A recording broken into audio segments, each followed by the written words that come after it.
Following passage of legislation by the U.S. House of Representatives meant to remove barriers to autonomous car testing, the Senate is preparing its own set of rules.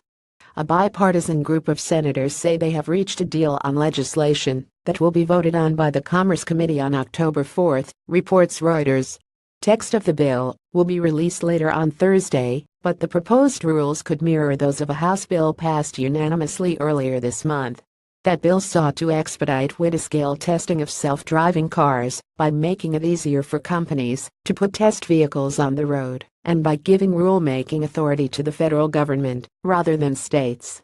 The House legislation would allow companies to certify up to 25,000 self-driving cars in the first year, rising to 100,000 cars in the third.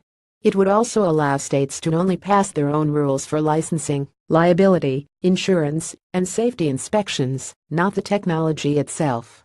Companies would be allowed to put cars on sale without any government pre-approval of specific tech features, although they would have to submit safety assessments.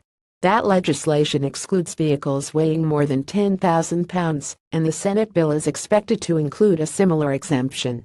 That leaves the regulatory situation for self-driving commercial trucks up in the air. So far, the House legislation has received praise from automakers and other entities developing self-driving cars. That's not surprising, given that it limits government oversight and allows companies to avoid dealing with a patchwork of individual state laws. Critics, however, have expressed concern over the lack of involvement from government regulators.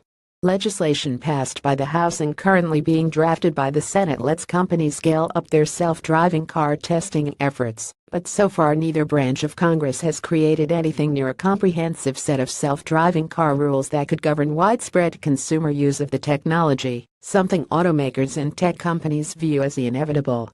Legislators will have to keep working together to stay ahead of those developments.